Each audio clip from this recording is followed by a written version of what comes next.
एक गांव में झपट्टा अपनी माँ के साथ रहता है। पूरा गांव झपट्टा की हरकतों से परेशान है। झपट्टा चारपाई पर सो रहा होता है। अरे ओ झपट्टा, कितना सोएगा? देख, सूरज सर पर चढ़ाया है। अब उठ जा, तू कुछ काम क्यों नहीं कर लेता? क्या माँ, तुम तो मेरे पीछे ही पड़ जाती हो। ठीक है, मैं अभी जाता हूँ काम की तलाश में। न जाने ये गधा कब कमाने खाने लायक होगा। मैं तो इसे समझा समझा कर परेशान हो चुकी हूँ। इसकी इन हरकतों की वजह से बहू मायके जाके बैठी है। झपट्टा अपने गधे के साथ कुछ दूर निकलता है। गांव की पाठशाला में मास्टर जी बच्चों को पढ़ा रहे होते हैं। बच्चों, कल जो तुम्हें सीता स्वयंवर का अध्याय पढ़ाया था, वो याद है ना? जी मास्टर जी, याद है।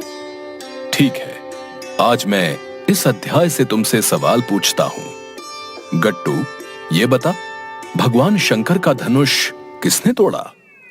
मास्टर जी, मैंने नहीं तोड़ा। किसने तोड़ा ये बता। माँ कसम, मैंने नहीं तोड़ा। मैंने कल सीता स्वयंवर का पाठ पढ़ाया था ना? बता, धनुष किसने तोड़ा? नहीं तो मैं तेरी खाल उतार दूंगा। मास्टर जी, सच कह रहा हूँ, मैंने नहीं तोड़ा। वो सकटुआ का बेटा है ना, बहुत बदमाश है, जरूर उसने ही तोड़ा होगा। बेवकूफ, इधर आ। मुझे गधे को इंसान बनाना अच्छे से आता है। झपट्टा पास से गुजर रहा होता है और मास्टर जी की बात सुनता है। अरे वाह, मास्टर जी को गधे से इंसान बनाना आता है। क्यों ना मैं अपने गधे को मास्टर जी से इंसान बनवा लूं। हाँ, वो इंसान बनकर कमाता रहेगा और मैं आराम से बैठकर खाता रहूंगा। हाँ। झपट्टा पाठशाला में मास्टर जी के पास जाता है। मास्टर जी, आप गधे को इंसान बनाना जानते हैं? हाँ, जानता हूँ। इसमें कोई शक है? मास्टर जी, आप मेरे गधे को इंसान बना दीजिए ना। सच के गधे को? मास्टर जी, जितने पैसे लगेंगे वो दे दूंगा, लेकिन आप मेरे गधे को इंसान बना दीजिए। अरे, तू बात को समझ क्यों नहीं रहा? आपके हाथ जोड़ता हूँ, मेरे गधे को इंसान बना दीजिए। तू मानेगा नहीं। एक काम कर, तू अपने गधे को इस पेड़ से बांध दे और जा, 2 घंटे बाद आना। ठीक है मास्टर जी, मैं पूरे 2 घंटे बाद आऊंगा, लेकिन आप इसे इंसान बना देना, अच्छा? और साथ में थोड़ा पढ़ा लिखा भी देना। हाँ। जाओ, आराम से जाओ और फिक्र मत करो। मास्टर जी झपट्टा के जाने के बाद गधे को खोलकर भगा देते हैं। दूसरी तरफ झपट्टा खुद से, बहुत देर हो गई, अब चलता हूँ। अब तक तो मास्टर जी ने मेरे गधे को इंसान बना ही दिया होगा। झपट्टा स्कूल जाता है। मास्टर जी, मेरे गधे को आपने इंसान बना दिया। हाँ, वो तो बहुत बड़ा आदमी बन गया है। मास्टर जी, कहाँ है मेरा गधा? जरा मुझे भी मिलवाओ ना। अरे, वो तो पढ़ लिख कर पुलिस में भर्ती हो गया है और हमारे गांव के थाने में दरोगा भी लग गया है। क्या बात है मास्टर जी, आपने तो कमाल कर दिया। जल्दी जाओ, जाकर अपने गधे से मिल लो। जी मास्टर जी, लेकिन आपकी फीस? अरे, तुम फीस की बात छोड़ दो, ये तो मेरा काम है, गधे को इंसान बनाना। तुम जल्दी जाओ और जाकर अपने गधे से कोतवाली में मिल लो। जी, मैं अभी जाता हूँ मास्टर जी, धन्यवाद। झपट्टा सीधा थाने में जाता है। वहाँ कोतवाली में बैठे कोतवाल को पकड़कर बोलता है, क्यों रे, है बैठकर सिगरेट पी रहा है? गधे से इंसान क्या बन गया तू? है तू तो बड़े छोटों की इज्जत करना ही भूल गया रे। रे, कौन है तू? हमसे कह रहा है कि हम कौन है? देखो भैया, देखो। अबे तू हमें क्यों पहचानेगा अब, है?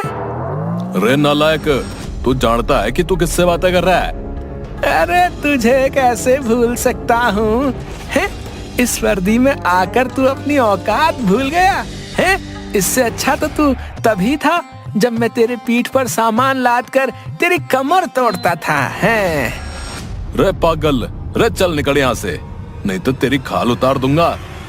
आज तू जिस कुर्सी पर बैठा है, तूने जो वर्दी पहन रखी है, इसको दिलाने वाला कौन है पता है? मैं हूँ मैं। राम राम करना तो दूर की बात है, तू तो मेरी खाल उतारने की बात कर रहा है। चल चल जल्दी से चल, तू घर चल, मैं तेरी खबर लेता हूँ, चल।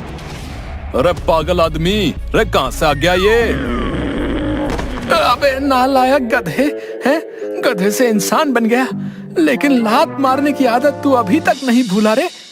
कोतवाल झपट्टा की पिटाई करता है और उसे थाने से बाहर फेंक देता है। झपट्टा घर जाकर, माँ तू जानती है आज क्या हुआ? क्या करके आया है अब? अरे वो हमारा जो गधा है, उसको मैंने मास्टर जी से कहकर इंसान बनाया, और इंसान बनकर वो हमारी ही कोतवाली में कोतवाल बन गया है। लेकिन समय देखो, इंसान बनते ही वो गधा मुझे ही भूल गया और मुझे ही मार रहा था। गधे को इंसान बनाया? क्या बकवास कर रहा है? हाँ, पाठशाला के मास्टर जी ने हमारे गधे को इंसान बनाया और उसे पढ़ा लिखा कर कोतवाल की नौकरी भी दिला दी। कहाँ है हमारा गधा? कहाँ छोड़ाया तू उसे? अरे छोड़ नहीं आया, वो तो हमारी कोतवाली में कोतवाल बन गया है। हे भगवान, एक दिन तू मुझे भी बेच देगा। माँ डंडा लेती है और झपट्टा की फिर से पिटाई कर देती है। माँ जब देखो तब मुझे मारती रहती हो, और नालायक गधा न जाने क्या क्या कहती हो। मैं घर छोड़कर जा रहा हूँ, जिस दिन पैसे कमा लूंगा उसी दिन घर में वापस आऊंगा। आई। ठीक है, जा, मैं भी देखती हूँ कैसे पैसे कमा कर लाता है। झपट्टा घर से चला जाता है। गांव के बाहर एक पेड़ के नीचे बैठकर खुद से बोलता है, अब कुछ भी करके मुझे पैसे कमाने ही होंगे। बहुत हो गया, रोज रोज माँ की पिटाई खाकर थक चुका हूँ। मेरी तो कोई इज्जत ही नहीं है, कभी गधा, कभी नालायक, कभी बैल। अरे माँ को यही नहीं पता कि मैं गधा हूँ कि नालायक हूँ या बैल हूँ, और मुझे बेवकूफ कहती है वो। तभी गांव के बाहर उसे एक बारात जाती दिखती है। अरे हाँ, ये तरीका बहुत अच्छा है पैसे कमाने का। शादी तो सबको ही करनी है, हर कोई चाहता है कि उसकी शादी हो जाए। तो मैं लोगों की शादी कराने का ही काम शुरू कर देता हूँ। कोई मेहनत भी नहीं करनी और कमाई अच्छी है। अगर 4 शादियां भी कर दी तो अच्छा पैसा बन जाएगा। यही ठीक रहेगा। दूसरे दिन झपट्टा एक पेड़ के नीचे एक तख्ती लगाकर बैठ जाता है, जिस पर लिखा होता है, रिश्ते ही रिश्ते, हर प्रकार के रिश्ते। अपने वर्षों की अधूरी इच्छा पूरी कीजिए। एक आदमी तख्ती पढ़ता है और झपट्टा के पास आता है। महाराज जी, आपने इस तख्ती पर जो लिख रखा है वो सच है? हाँ बेटा, बिल्कुल सच है। बोलो, तुम्हें कैसी कन्या चाहिए? महाराज जी, मेरा नाम सुशील है और मेरी उम्र जो है वो 40 की हो गई है, लेकिन मेरी अभी तक शादी नहीं हुई है। आधी उम्र खत्म हो गई, अब शादी करेगा? क्या कहा महाराज जी? कुछ नहीं बेटा, ये कहा कि शादी की यही उम्र बिल्कुल सही होती है। बताओ, तुम्हें कैसी कन्या चाहिए? बोलो। बस कन्या जो है वो सांस ले रही हो, वो भी चलेगी? हाँ, कन्या तो है मेरे पास। तो बस अब जल्दी से मेरी शादी करा दीजिए। कब करना चाहते हो शादी? आज ही करा दीजिए। ऐसे थोड़ी होता है। पहले हम तुम्हें लड़की दिखाएंगे और फिर लड़की भी तुम्हें देखेगी। अगर तुम दोनों एक दूसरे को पसंद कर लोगे तो बातचीत आगे बढ़ेगी, हैं? फिर दोनों की कुंडलियां मिलेंगी, फिर कहीं जाकर शादी होगी। तो बस ठीक है, आप दुकान बंद कीजिए और कन्या के घर चलिए, अभी कन्या से मिल लेते हैं।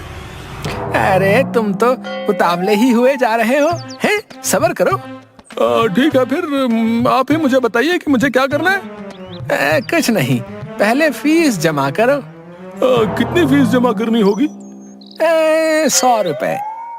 अभी लीजिए महाराज, पैसों की कमी नहीं है मेरे पास, बस विवाह नहीं हो पाया। चिंता ना करो, अब तुम हमारे पास आ गए हो तो तुम्हारी ये इच्छा हम पूरी कर देंगे, हैं? सुशील 100 रुपए झपट्टा को देता है और दूसरे दिन आने की बात कहकर चला जाता है। झपट्टा अपने घर जाता है। माँ देखो मैं आ गया। आ गया, हो गया गुस्सा ठंडा। माँ संभाल कर बोलो, अब मैं कमाने लगा हूँ। हाँ तू कमाने लगा है? हाँ हाँ मैं कमाने लगा हूँ। ये लो 100 रुपए, मेरी पहली कमाई। 100 रुपए? ऐसी कौन सी कमाई कर रहा है जो पहले दिन 100 रुपए मिल गए? मुझे भी बता, ऐसा कौन सा काम शुरू कर दिया तूने? दीवारों के भी कान होते हैं, धीरे से बताऊंगा है। झपट्टा माँ को सारी बात कान में बताता है। माँ बड़ी खुश होती है। मुझे तुम पे गर्व है, आखिरकार तूने सही रास्ता निकाल ही लिया। भगवान खूब तरक्की दे तुझे। ऐसे ही तू 100 के 1000, 1000 के 5000 और 5000 के 5 लाख बनाए और मुझे देता रहे। दूसरे दिन झपट्टा अपनी दुकान पर बैठा होता है। दूर से उसे सुशील आता दिखता है। अरे ये नास पीटा फिर से आ गया, लगता है ये शादी करके ही मानेगा। राम राम महाराज जी, मैं आ गया। चलिए लड़की देखने चलते हैं। हाँ हाँ सब्र करो, चलते हैं, लेकिन आज नहीं चलेंगे। आज लड़की अपने मामा के घर गई है। ठीक है महाराज जी, मैं कल आता हूँ। है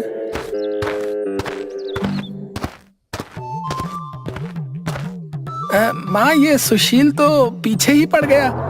100 रुपए क्या दिए, लगता है शादी करके ही रहेगा। तो करा देना उसकी शादी। शादी कहाँ से करा दूं? लड़की बगल में रखी है क्या? लेकिन कुछ तो करना पड़ेगा। वही तो मुझे समझ नहीं आ रहा। कल वो सुशील का बच्चा फिर से आएगा और उसे दिखाने के लिए मेरे पास तो कोई लड़की नहीं है। इसमें क्या परेशानी है, लड़की सिर्फ दिखानी ही तो है, ये तो मुझ पे छोड़ दे। माँ झपट्टा के कान में कुछ कहती है। दूसरे दिन झपट्टा सुशील को अपने घर ले आता है। सुशील भाई बैठो। है यहाँ तक आने में कोई दिक्कत परेशानी तो नहीं हुई? नहीं महाराज, कोई दिक्कत परेशानी नहीं हुई। मैं तो रास्ते भर अपने होने वाली पत्नी के बारे में सोचता रहा और पता ही नहीं चला भैया कि कब मंजिल आ गई। बैठो, कन्या अभी आती है। हाँ महाराज जी, जल्दी बुलाइए कन्या को, जल्दी से, अब सब्र नहीं होता। अरे सब्र कर। झपट्टा घर के अंदर जाता है और अपनी माँ को घूंघट डालकर सुशील के सामने ले आता है। ये लीजिए पानी। लाइए, मुझे दीजिए। अपनी नाजुक हाथों को इतना तकलीफ मत दीजिए। आप बैठ जाइए। नहीं, मैं ठीक हूँ। तुम्हारा नाम क्या है? सुंदरी। नाम में ही सुंदरता भरी हुई है। तुम तो सुंदरता की मूरत लगती हो। सुंदरी घूंघट में हंसने लगती है।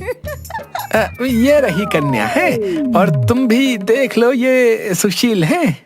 कन्या की लंबाई चौड़ाई तो अच्छी है। अब ऐसा है महाराज, मैं सोचता हूँ कि कन्या से लगे हाथों कुछ बात ही कर लेता हूँ। है ठीक है, बैठ जाओ, बातें कर लो। नहीं, आपके सामने नहीं भाई, आप तो पराये मर्द हैं, तो हम अकेले में कुछ बात करना चाहेंगे। अबे साले, है मैं पराया हूँ क्योंकि उसने मुझे जन्म दिया है और तू इसका सगा है।